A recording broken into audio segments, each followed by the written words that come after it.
Hi everyone, welcome back to my channel. இன்றைக்கி வீடியோவில் ஒரு காம்போ ரெசிபி தான் பார்க்க போகிறோம்.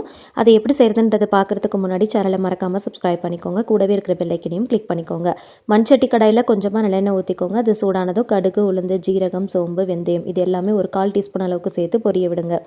இது நல்லா பொரிஞ்சதும் கொஞ்சமாக ஒரு 1/4 டீஸ்பூன் அளவுக்கு பெருங்காயத்தூளும் சேர்த்துக்கலாம். இது எல்லாமே நல்லா பொரியணும்.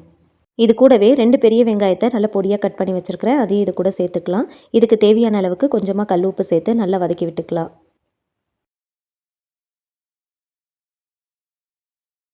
உங்களுக்கு எந்த அளவுக்கு காரம் வேணுமோ அந்த அளவுக்கு பச்சை மிளகாய் சேர்த்துக்கோங்க. நான் குழந்தைங்கள்லாம் சாப்பிட்றதுனால ஒரே ஒரு பச்சை மிளகாய் சேர்த்துருக்கிறேன்.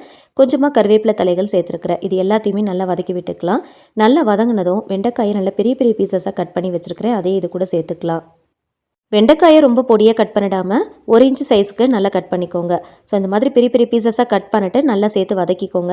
வெண்டைக்காயில் ஒரு வழுவழுப்பு தன்மை இருக்கும். அந்த வழுவழுப்பு தன்மை போகிறதுக்காக எண்ணெயிலேயே கொஞ்சம் நேரம் வதக்கணும் அப்படின்னா ரொம்ப சீக்கிரமாக அந்த வழுவழுப்பு தன்மை போயிடும். ஸோ அந்த பிசுபிசுப்பு சுத்தமாக இருக்காது. நல்லா வதங்கிருச்சு பாருங்கள். ஸோ இந்த அளவுக்கு நல்லா வதக்கிக்கோங்க. இதில் கொஞ்சமாக லெமன் ஜூஸ் ஆட் பண்ணிட்டு வதக்குனீங்கன்னா ரொம்ப சீக்கிரமாக அந்த வழுவழுப்பு தன்மை போயிடும். இப்போ ஒரு சின்ன தக்காளியை கட் பண்ணிட்டு சேர்த்துருக்கிறேன். ஒரு பெரிய தக்காளியை நல்லா நைஸ் பேஸ்ட்டாக அரைச்சிட்டு இது கூட சேர்த்துருக்கிறேன். குழம்புக்கு ஒரு நல்ல திக்னஸ் கிடைக்கணும் அப்படிங்கிறதுக்காண்டி கொஞ்சம் அரைச்சிட்டு சேர்த்துருக்கிறேன். இது எல்லாத்தையுமே நல்லா பச்சை வாசனை போகிற அளவுக்கு வதக்கிக்கோங்க. மூடி போட்டு வச்சிடலாம். கொஞ்சம் நேரம் தக்காளி நல்லா வதங்கட்டும். கடாயில் கொஞ்சமாக ஆயில் ஊற்றிக்கலாம். சூடானதும் 1 டீஸ்பூன் கடுகு உளுந்து சேர்த்துட்டு ஒரு பெரிய வெங்காயத்தை பொடியாக கட் பண்ணி வச்சிருக்கிறேன். அதையும் இது கூட சேர்த்துக்கலாம். ஒரு பச்சை மிளகாய், கருவேப்பிலையை இது கூட சேர்த்து வதக்கிக்கலாம். கூடவே தேவையான அளவுக்கு கல் உப்பு சேர்த்து நல்லா வதக்கிக்கோங்க. 1 டீஸ்பூன் அளவுக்கு இஞ்சி பூண்டு பேஸ்ட்டு சேர்த்து அதோடைய பச்சை வாசனை போகிற அளவுக்கு நல்லா வதக்கிக்கலாம். பொடியாக நறுக்கின புளிப்பு இல்லாத 2 தக்காளி பழத்தை இது கூட சேர்த்துட்டு அதையும் நல்லா வதக்கி விட்டுக்கோங்க. நம்ம சேர்த்துருக்கிற எல்லா பொருளுமே நல்லா வதங்கணும். வதங்கினா தான் நல்ல ஒரு டேஸ்ட்டு கிடைக்கும். மறுபடியும் இதையும் மூடி போட்டு தக்காளி நல்லா வதங்குற அளவுக்கு அப்படியே விட்டுறலாம். இப்போ ஓப்பன் பண்ணி பார்த்தீங்கன்னா தக்காளி நல்லா வதங்கியிருக்கும். இந்த சைடு பார்த்தீங்கன்னா இதுவும் தக்காளி நல்லா வதங்கியிருக்கும். இப்போ தேவையான மசாலா பொருட்கள் சேர்த்துக்கலாம். 1/4 டீஸ்பூன் மஞ்சள் தூள், இதில் வெறும் குழம்பு மிளகாய் தூள் மட்டும் சேர்த்துக்கலாம்.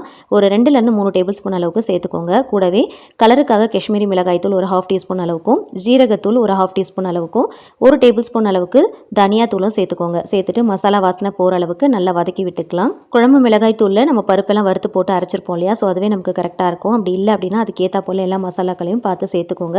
ஒரு சின்ன லெமன் சைஸில் புளி கரைசல் இது கூட சேர்த்துட்டு தேவையான அளவுக்கு வாட்டர் ஆட் பண்ணிக்கலாம். நம்ம இதில் சேர்த்துருக்கிற புளி கரைசலுக்கு ஏற்றா போல் தண்ணியும் பார்த்து சேர்த்துக்கலாம். உப்பு, புளிப்பு, காரம் இதெல்லாமே கரெக்டாக அட்ஜஸ்ட் பண்ணி பார்த்து சேர்த்துக்கோங்க. புளிப்பு கொஞ்சம் அதிகமாக இருந்துச்சு அப்படின்னா எக்ஸ்ட்ராவாக கொஞ்சம் தண்ணி சேர்த்துக்கோங்க. கொஞ்சமாக உப்பு கூட ஆட் பண்ணிக்கலாம். அவ்வளோதாங்க. எல்லாத்தையுமே கரெக்டாக செக் பண்ணிவிட்டு மூடி போட்டு நல்லா கொதிக்க விட்டுடலாம். இப்போ இந்த சைடு பார்த்திங்கன்னா தக்காளி நல்லா வதங்கி வந்திருக்கும். இப்போது கொஞ்சம் மீடியம் சைஸில் உருளைக்கிழங்கு கட் பண்ணி வச்சுருக்கேன். ஒரு 2 பெரிய உருளைக்கிழங்கும் 1 கப் அளவுக்கு பச்சை பட்டாணி எடுத்துருக்கிறேன். அதை கொஞ்சம் நேரம் ஊற வச்சுட்டு அதையும் இது கூட சேர்த்துக்கலாம். இதுக்கு தேவையான மசாலா பொருட்கள் சேர்த்துக்கலாம். ஒரு 1/4 டீஸ்பூன் அளவுக்கு மஞ்சள் தூளும் 1 டீஸ்பூன் அளவுக்கு காஷ்மீரி மிளகாய் தூள் மட்டும் சேர்த்துருக்கிறேன். வேறு எந்த பொருளுமே சேர்க்க தேவையில்லை. இதை நல்லா வதக்கி விட்டுக்கலாம். மசாலா வாசனை போகிற அளவுக்கு நல்லா வதக்கிட்டு உருளைக்கிழங்கு மூழ்கிற அளவுக்கு மட்டும் தண்ணி விட்டுக்கலாம். ரொம்ப அதிகமாக தண்ணி ஊற்றிட்டோம் அப்படின்னா உருளைக்கிழங்கு ரொம்ப மசிஞ்சா போல் ஆயிரும். கொஞ்சம் நல்லா முழுசாக இருந்தால் தான் சாப்பிட்றதுக்கு ரொம்ப நல்லாயிருக்கும். நல்லா மிக்ஸ் பண்ணிவிட்டு மூடி போட்டு நல்லா வேக விட்டுறலாம். ஒரு 15 நிமிஷம் மீடியம் ஃப்ளேமில் வச்சு வேக விடுங்க. நல்லா தண்ணி எல்லாமே நல்லா வற்றி வந்திருக்கும். உருளைக்கிழங்கு, பட்டாணி எல்லாமே நல்லா வெந்து வந்திருக்கும். அவ்வளோதாங்க. ஸ்டவ் ஆஃப் பண்ணிவிட்டு கடைசியாக கொத்தமல்லி தலைகள் சேர்த்துக்கலாம். கல்யாண வீட்டில் இந்த உருளைக்கிழங்கு மசாலா இல்லாமல் பந்தியே நடக்காது. அந்தளவுக்கு டேஸ்ட்டாக இருக்குங்க. கண்டிப்பாக ட்ரை பண்ணி பாருங்கள். சாம்பார் சாதம், தயிர் சாதம், ரசம் சாதம், புளிக்குழம்பு, காரக்குழம்பு, வத்தக்குழம்பு எல்லாத்துக்குமே ரொம்ப நல்லாயிருக்கும். தோசை, சப்பாத்திக்கு கூட இதை நீங்கள் சைட் டிஷ்ஷாக சர்வ் பண்ணிக்கலாம். டேஸ்ட் ரொம்ப நல்லாயிருக்கும். இதே மெத்தடில் நீங்களும் ட்ரை பண்ணி பாருங்கள். இந்த பக்கம் மண்சட்டி பாத்திரத்தில் நம்ம செஞ்ச வெண்டைக்காய் புளிக்குழம்பும் ரெடி ஆயிடுச்சு. ஸ்டவ் ஆஃப் பண்ணிவிட்டு நறுக்கின கொத்தமல்லி தலைகளை தூவிட்டு நல்லா மிக்ஸ் பண்ணிக்கலாம். மண்சட்டி பாத்திரத்தில் எந்த குழம்பு வச்சாலும் டேஸ்ட் ரொம்ப நல்லாயிருக்கும். கண்டிப்பாக ட்ரை பண்ணி பாருங்கள். இந்த காம்போ ரெசிபி ரொம்ப நல்லாயிருக்கும். ட்ரை பண்ணிவிட்டு ஃபீட்பேக் ஷேர் பண்ணுங்கள். வீடியோ பிடிச்சா லைக் பண்ணி ஷேர் பண்ணி சேனலை மறக்காமல் சப்ஸ்கிரைப் பண்ணிக்கோங்க.